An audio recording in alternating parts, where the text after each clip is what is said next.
It weighs on my heart very heavy, and I think about it a lot.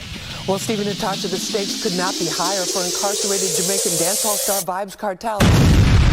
Somebody gonna have to tell the truth, and I'm gonna tell it. What is up, my people? Welcome back to Kenny Uncho TV. So Vybz Kartel final appeal at the Privy Council is within 48 hours, and we have Fox 5 News actually give an update talking to Isaac Buchanan, who is Vybz Kartel lawyer, and also his son Little Vybz. There's a lot to uncover, my people, so please remember to leave a like on the video, but I really appreciate that, and also subscribe to this channel so that way you won't miss out on the latest updates. Let's check out the latest updates from Fox 5 News. Well, make or break day in court this week for dancehall music star Vybz Kartel. His legal team is set to appeal his murder conviction to the United Kingdom Privy Council, the final court of appeal for many Commonwealth nations. All right, Fox 5's Lisa Everest spoke with Kartel's attorney and joins us now with more on how he plans to make his case. Lisa. Well, Stephen Natasha, the stakes could not be higher for incarcerated Jamaican dancehall star Vybz Kartel.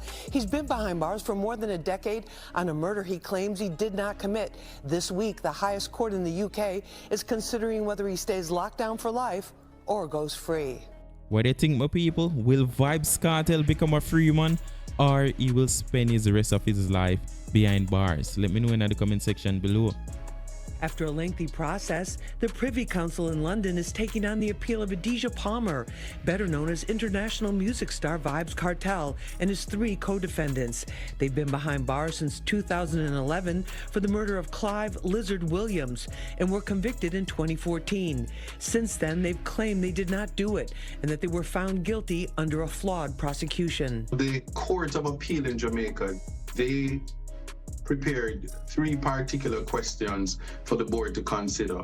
It concerns the telecommunications evidence, jury management issues, and an additional one for jury retirement. We exclusively reported some of the findings of a British forensic expert that reviewed the case, and they raised serious questions about phone evidence, among other issues, during the 65-day trial. So it is our position that with all those things combined, there was a miscarriage of justice, and the Charter of Rights would have been breached, right to privacy and fair trial. Another issue was timing. Attorney Buchanan filed an expedited hearing given Vybz Kartel's health issues, which include Graves' disease and a heart condition.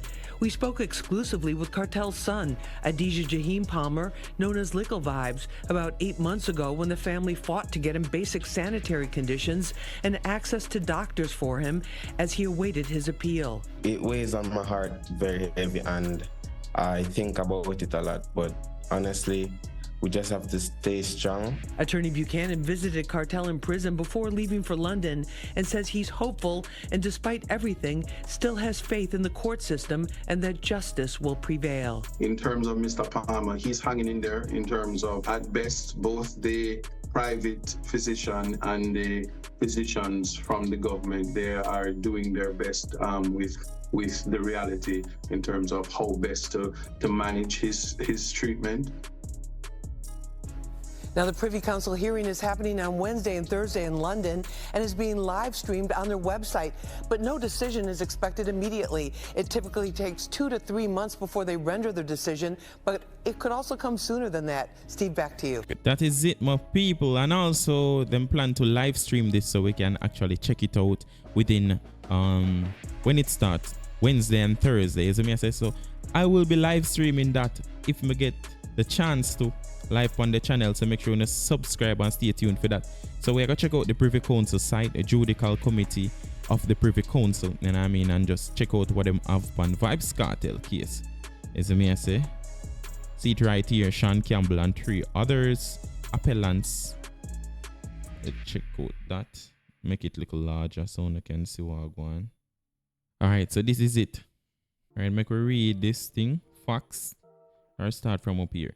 On 13th of March 2014, the appellants were convicted of murder of Clive Lizard Williams. The issue in the appeal is whether their convictions are safe in light of the following grounds of challenge.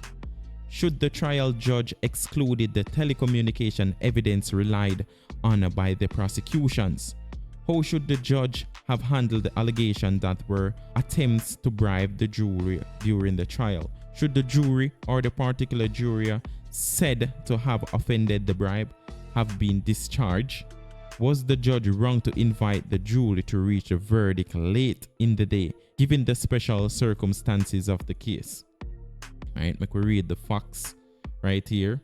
After a trial lasting 64 days before the trial judge and the jury in the Home Circuit Court in Kingston, Jamaica, the appellants were convicted of Mr. Williams' murder. The prosecution case was that the appellants murdered Mr. Williams on 16 of August 2011 after he failed to return two unlicensed firearms, which the second appellant, Mr. Palmer, had given him for safekeeping.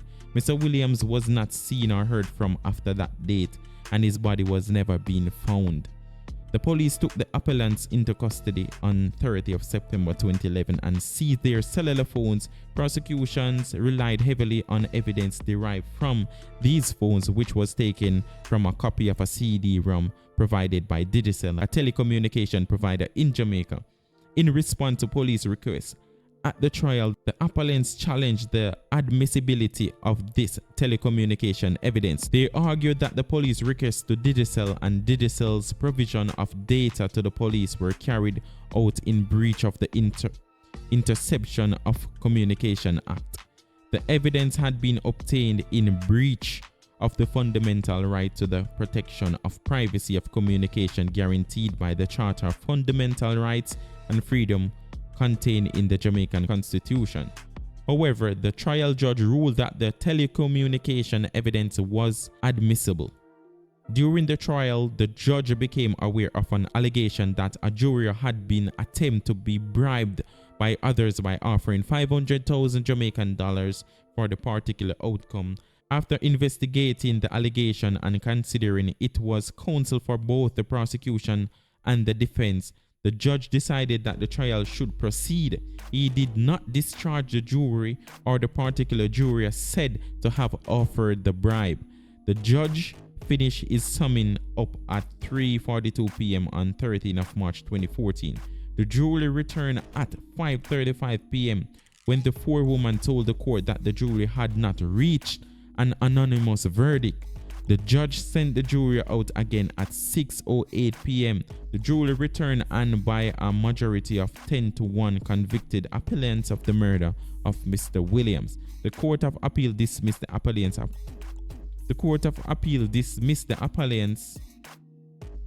The Court of Appeal dismissed the appellants' appeal against conviction. The appellants now appeal to His Majesty in council. And the appellants are Sean Campbell, who is Sean Storm, Adidja Palmer, who is Vybz Kartel, Kyra Jones, and Andre St. John's. Now, my people, this will be happening in the next 48 hours. So it will be happening on Wednesday and Thursday. So you guys need to stay tuned. Remember to leave a like on the video and also subscribe so that way you won't miss out on the latest updates. It's me, my people, and as usual, I'll see you guys in the next video.